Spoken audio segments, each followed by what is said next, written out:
we uncle for a lambaste the energy minister. No? Yes. I think differently. Like I said, my TBB say he's not friendly. So. That kind of perception, Nipa, we perceive people like that. Chairman General Johnson said, yes. Our perception amount for all, and let me say it, he himself, can't worry. Some Crawford say on Jessica, yeah, Crawford say it to me. The Crawford can be a chairman. Say a cry can be. Yes. Yes, John Jinapo, you're arrogant, or you're friendly, or you're so and so. Look, the way Uncle for a lambasting or say, or Babon Trabeka say, where we are heading towards now, if we don't pay the IPPs within a certain period, we have about just 2.5 days, certain sector of the energy. Yeah, 2.6 days. Yes, we'll go into crisis. Hey, Obeka and people are branding him as speaking for the IPPs, becoming the mouthpiece of the IPPs. Now, Konya mouthpiece for who? And why when the man sector no at travel? Is it not the IPPs? Gone where the days are now, you were Bambi or Waswa. Nobody, no sector minister could tell the finance minister, say, this is where we are heading towards, into releases Kamaye. So, Obeka, scholarship secretariat. Why? And yes, be any panel to know you're incompetent too. Name finance ministry was not releasing the money to pay the tuition fee and stipends of the students. As we speak, just UK alone, £38 million in a car that buy we better just to UK alone. In the sector minister, you are promising your friend same transparency and accountable governance. And this is what they are giving us. Into every sector is telling us the rot over there. And this is what they are about to the general public, our finance minister Wohobia. He is trying to let us know, say, I am doing my best. Let the monies be released to pay the people. Said the Beya in Kaniano Ebe Jinaso. And people have taken it out of contest.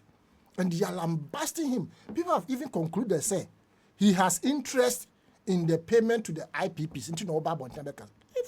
For God's sake. So, sector ministers, no, Omuye Din or Wankasa, Musi, hey, they are not performing. Department of Kasa, Musi, but don't forget, NPP, they protected their own. More bra, aji power. Nam Wankasa, Musamba, Quanti, Yam Wankasa, Mu ministers, no. And this for none, yes. Musa Kwaba Tiano say, were interest in the IPP's payment. Now, can one interest at where? Or mona ye tria ne sector ne car na sector ne betrive. Wo pese ye ntria o moka. Na dum so na ba na mo sa ba beblemi no. Meba communication very key.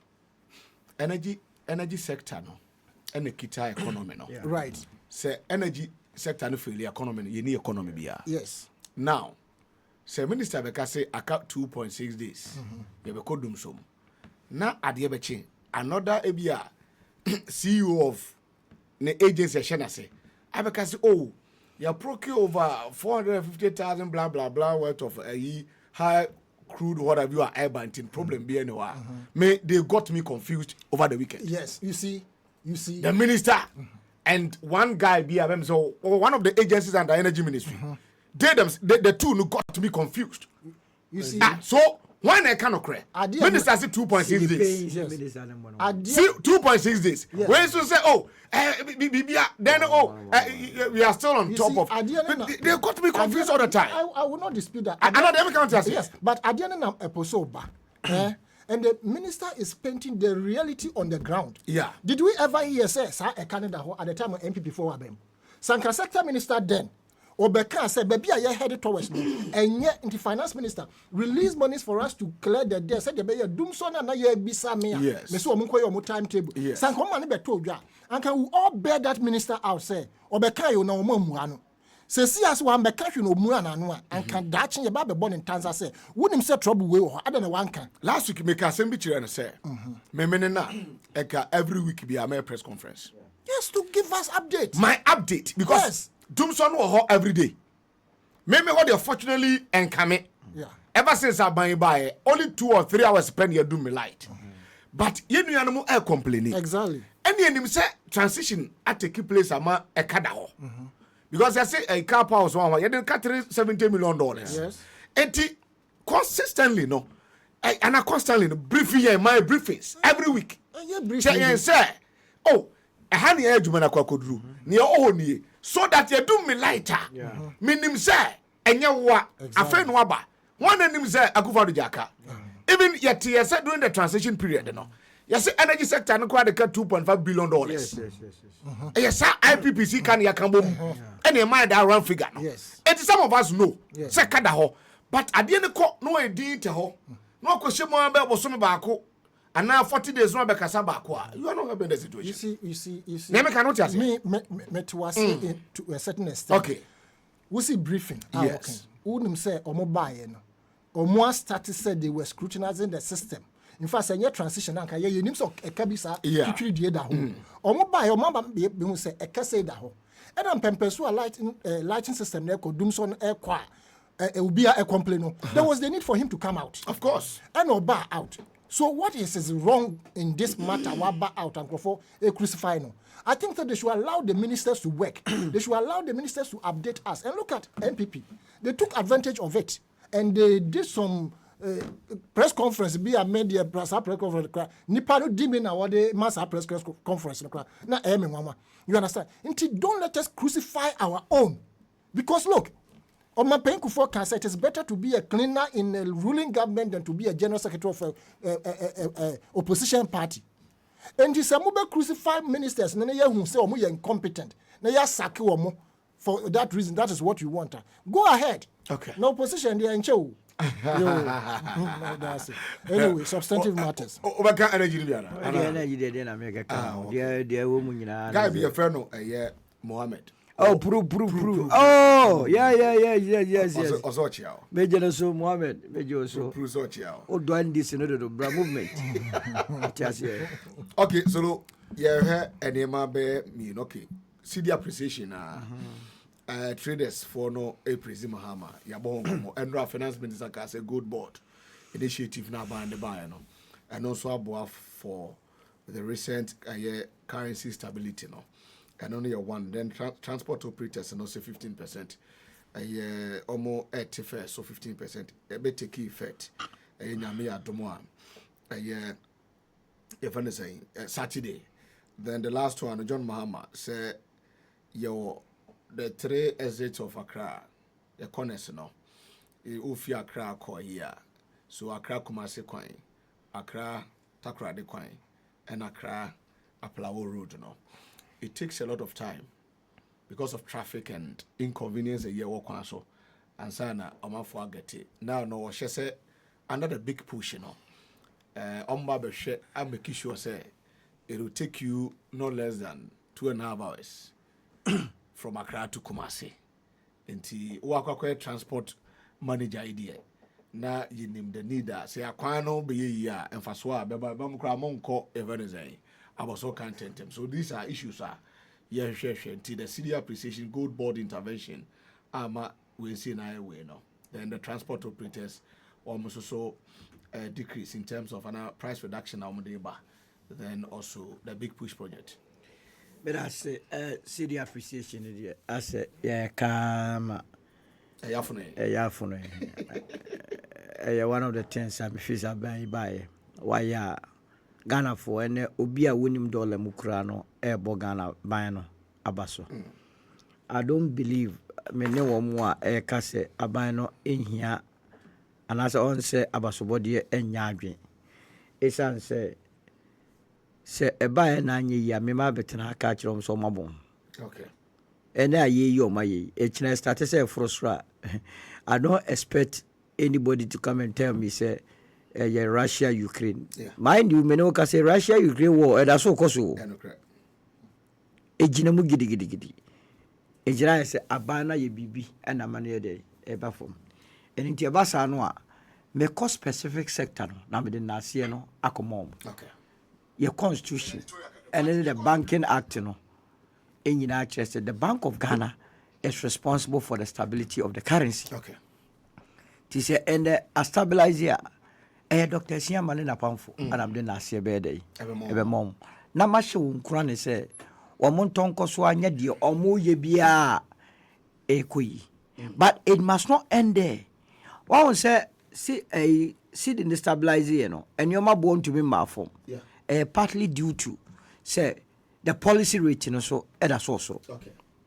Dr. Siamanti ni na onye mane mafo because say obi ko bo obisia o bank and de koto na nyoma no a so bo obisia at this high policy rate na and I say interest rate so mafo mo banks no ya na mo no ya agreement o mo clause bi o say interest rate ba for mo repayment ba for okay e kosro e be kosro and say wa nye policy rate na ma o mo interest rate na ma for mo Oma ayi biserom go bo ndi oso mutua ne be kese enti ote nyoma no so a ontumi entua ne ka eno na edwadefo ne ntumi ncheche mu yi okay ti mesre no se bebi edu na animu ya o se policy rate no e ba form na e hye wo mo e ma nyoma no konsu ayi bi enu a dwadini bi enu a opese nyoma bo kosoro because kosoro na wakofa nyoma na egu onu yeto a e mfa so ne wo so but reality is so ho enti ya de pa ama oman no kura na se ahomka bia ye dey bem sa ne pese oman no ye dey e ba ne say na 2007 na ye dollar to the cedi 1:1 ne tena homa ne dwane ya be 16 asese 17 na che se ya nye bibi ye ntia siesa na ye nyina ye mfa ya ho dey but you see ye nuanom a ewo MPP no ye nyina ye opposition but the way we behave opposition no the ebema your party na eba so no a flourishing them. So see I was me emfa credit ne ma aban. Yes. Me so baby abiti me say there could be the possibility say ebesa akosoro. Yeah. I think the absa for kra over the weekend. Me ba ho omo the governor of Bank of Ghana must warn these banks. Okay. They are nation wreckers. Okay. Absa, Fitch and all the banks. What is the interest of ABSA? So all about to the report. Yeah. Projection say see the besa rally 14. You are only indicating to one holiday. Say mon fango. Bank of government now. Because at the end I'm 12 point something. In confo and obi ekuta dollar open tem kwa sisa. Na ama akofo ma what ya ABSA say why your research. It's about 14 cedis. Some for kwa. We ba na kwa sanshi wam. Eye panic o ma seda.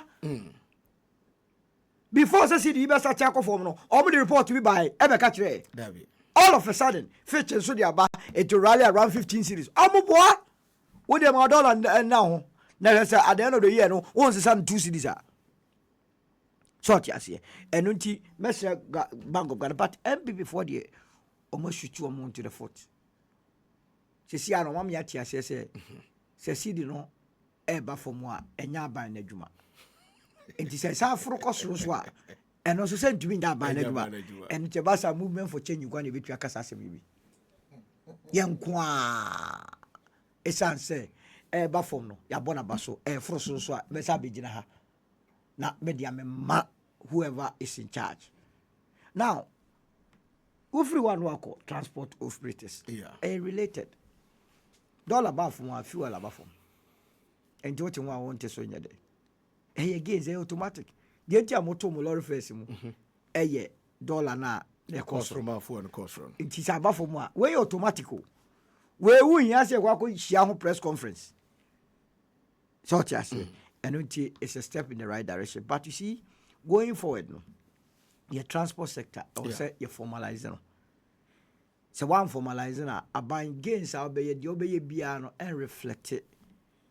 Says ya ankran na eyomoka hwe se omoba betisui say ya tiso 15% no mo cost wa Accra circle to achimota to poku to amasamana na omo de hihye mu a e mfa so ne beba customer so ana passenger no so ti aban hwe ho na onye dey o ma ne nyai na port no so no duty na yetua na ye peg against the dollar no say dollar na be do 12 dia and the duty no so must be 12 e dey kra ne duty ye peg against the dollar.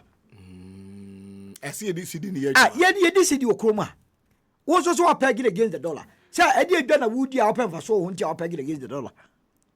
guy we say also no mutua school fees be in dollars or Ghana. Oh bebre na afei de om say no zia omra mesa nko cedis om say da bi you betua dollar na je is a good cause you betua dollar na so ti ase eye ade a o say poor duty no ye janye twa ne cedi se ne be ye omkokra omekokra ne omaba no duty ne be wo fom so you see first part na ye to sim aboden no enema telecell ne airtel no up to date omuntu to compete with Vodafone. It didn't make sense.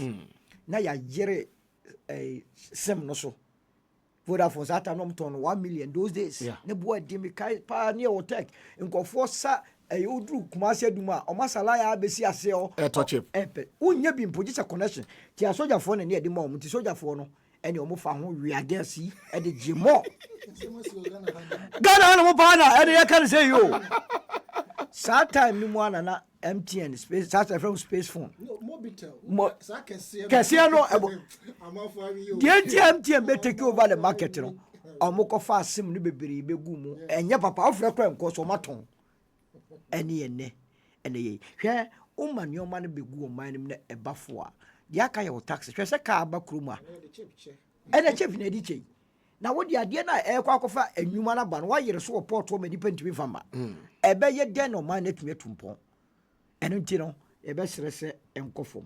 Na apart from glorify a becofom no, and your mother do one so any yana moka crano. A best Ramonia Ghana for Namoma in any day, enkofom. Oman perisi de big push no. Obabe ye road infrastructure. So to me, as I contemplate me and say, yeah, he will go, his name will be written in gold in Ghana's history. Anytime a far crack Kumasi Road, this will be a Bekese. Past leaders I didn't hear. Because you see the busiest road. Enipa do ahwere o mon kwa sa kwan no so no. Na sa kwan no so ye nya doctor for akuni ni miensa asese ya. Omo ba beduru. Nsia ebeduru sum no mu ya. Enipa do ewu o sa kwan no so ti ye oman say ye sa kwan na ede na be chi atum. Ura Muhammad, this time, no, or say the legacy time. Yeah. I want to encourage him. Say, Onya sa Accra Kumasi, Accra Takrade, Accra Aflauno. What do you want to mean? Onya sa kwano. Nanidi will never elude or escape the Ghanaian. Because a idea be nipa befaso. Na se nipa faso that's a higher. What do you want to mean? A treacher cry in 2 years. Once a would do go corner o kwa. O kwa your friends say Kumasi ya. A 2 ha and a 2 ha. Sa portion accident tainsi. And yet drive to face me. So just now, Odiet Nankwa Yin from Accra to Kumasi 22. The be any partners so no Kobantewa. One moody copas your Mahama why ye be. On your saquino. Now I believe said the big push no and no and the big to me a day. Abwa. Yet the any 100 ye bet one so be your money. Okay. Send ye be ya a yen idea. Ye mind. Yeah. Yen ya. Boy. The last one also the MZ Materia and one obey. Now